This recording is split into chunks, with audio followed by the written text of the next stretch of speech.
Depending on your opinion of the Multiverse Saga and Phase 4, you are either going to be very happy or disappointed with today's report, but Phase 5 and 6 are about to have a massive delay. Hey everybody, how's it going? Welcome back to Cosmic Culture, the channel where we talk all things major movie and television news, theories, breakdowns, and much more.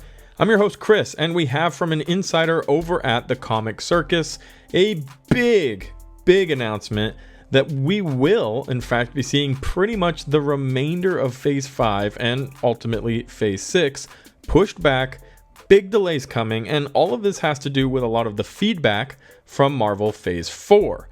Now, we know many people felt like the CGI, the writing, the acting, the overall story was a little bit lacking during Phase 4. Many people even say Marvel is falling off. However, Kevin Feige is looking to correct this under the new management of Bob Iger, and we're going to talk about why exactly, what exactly, and how exactly everything at Marvel will be working from now on. If you haven't already, consider subscribing and turning on that notification bell so you don't miss out on any of our other major movie and television news updates happening daily here on the channel. You can also follow me on my other socials, Instagram at Chris M. Rosser and Twitter at The Culture Chris. Links to both of those can be found in the description down below. Now, before we dive into the report, I do want to know where most of you guys land. I know it's really up in the air, and it's probably almost 50-50 whether or not people loved Phase 4, disliked Phase 4, but do you feel like, and this is the question that I'd like the answer to, do you feel like Phase 4 was rushed? Now, there could be a lot of different reasons why we feel like Phase 4 was in fact rushed. It can come down to the overall quality of the project, some of those Disney Plus projects, some of those Disney Plus movies, the writing, the special effects, the acting, and it can also come down to the fact that we had so many projects released in succession that it became very hard to appreciate or marinate in that project that had released. Keep in mind, back in the early days of Phases 1, 2, and 3, we'd be getting 2, maybe 3 movies a year. Then with the release of Disney Plus, the entrance into post-Infinity War, Infinity Saga, we started getting 3 or 4 movies a year, and then 3 or 4 Disney Plus projects. It was all very saturated, and for me, that was the part that I disliked the most of Phase 4. I don't think any project in particular or individually was truly that bad. I know a lot of people talk about, oh, this moment in She-Hulk, or the CGI from Black Widow, or small nitpicky stuff. I thought every project on its own individually was very good. The issue was we didn't have any breathers. So we had a hard time processing, enjoying, anticipating, and it is that anticipation that really does help push that overall excitement for these projects. That's my opinion. I'm curious what your guys' is, but here's the report coming from Comic Circus. Coming specifically from Alex P. over at the Comic Circus, he says, Marvel Studios is taking the term spring cleaning very seriously. Huh? And underneath he has an image of the Phase 5 slate, and everything's been scrubbed out by Windex except for Ant-Man and the Wasp: Quantumania and Guardians of the Galaxy Volume 3. Well, Ant-Man has already come out and Guardians of the Galaxy Volume 3 is up next, but where are all the rest of the projects? It seems like we should expect a major delay for every other project, including Loki Season 2, Secret Invasion, and those were scrubbed off with purpose. I think ultimately we need to probably prepare ourselves for these projects to get pushed back and more spaced out. When Kevin Feige was asked about exactly this not too long ago, about more breathing room now that Bob Iger's back in charge and there's not quotas for Marvel over at Disney Plus, which is a big part of what happened with Phase 4, the quotas they were given in order to push Disney Plus and make that successful. That was a big, huge issue that I think Marvel was dealing with, and that's gone now that Bob Iger has returned. But Kevin Feige was asked, should we be expecting cancellations, delays?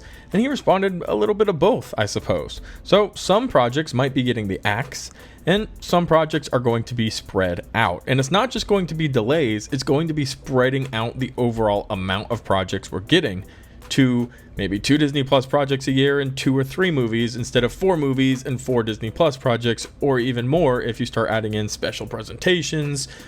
A lot was going on, and it is hard to keep up and be dedicated to watching all of that content, following the story.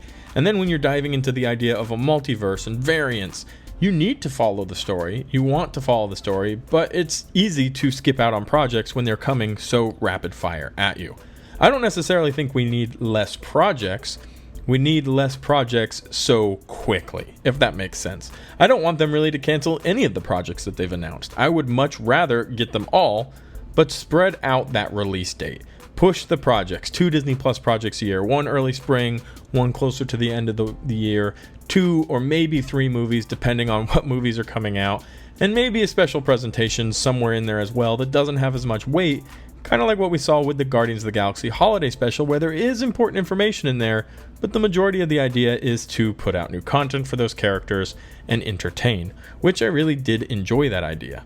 Overall, we also have to keep in mind that Kevin Feige and some other lead producers and directors at Marvel Studios, maybe a year ago or so now, did go away on a retreat, and they came back saying they had Marvel Studios planned until 2032.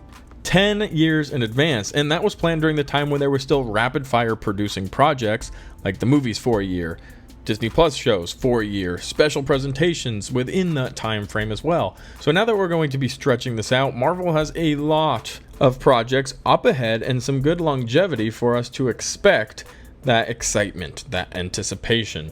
So when you're taking projects, as we've seen and as is being reported, and spreading them out a little bit, it makes room for that wonder, it makes room for the anticipation, the excitement, and that is what I believe Marvel has been missing. So I am really excited for this announcement. No, I'm not going to enjoy waiting, and I'm going to wish the projects would just come out, but having the contrast between phases 1, 2, and 3 and phase 4, the biggest problem was that lack of waiting, that lack of excitement, wonder, and awe, because it's just bam, project, bam, project, bam, project. And not every project is made for you. Some projects are made for you and the stuff that you enjoy and the stuff you like, and some projects are made for a different audience. So it's bam, project you're not as interested in, but it has important information, and here's another project, and here's a special. It's easy to want to start skipping and missing out, if you're following my rambling here, and I don't wish to ramble too much. But a prime example of this is Moon Knight and Ms. Marvel. Those are made for 2 very different audiences, but they didn't come out all that far apart. So if you are more someone who leads toward Moon Knight, you're going to enjoy that and watch that. If you're somebody who maybe leans more towards Ms. Marvel, some of the younger crowd, maybe you'll watch that and not enjoy Moon Knight. And it's good to have those options. But as far as the cinematic universe is involved, we need to know what's going on and watch all of these projects, and leaving a little bit of space will make it more exciting. So I do consider these delays and this reconfiguration of phases 5 and 6 good news, and I hope you do as well. But let me know your thoughts in the comment section down below. As always, thank you to everybody. I'll catch you in the next one right here on Cosmic Culture.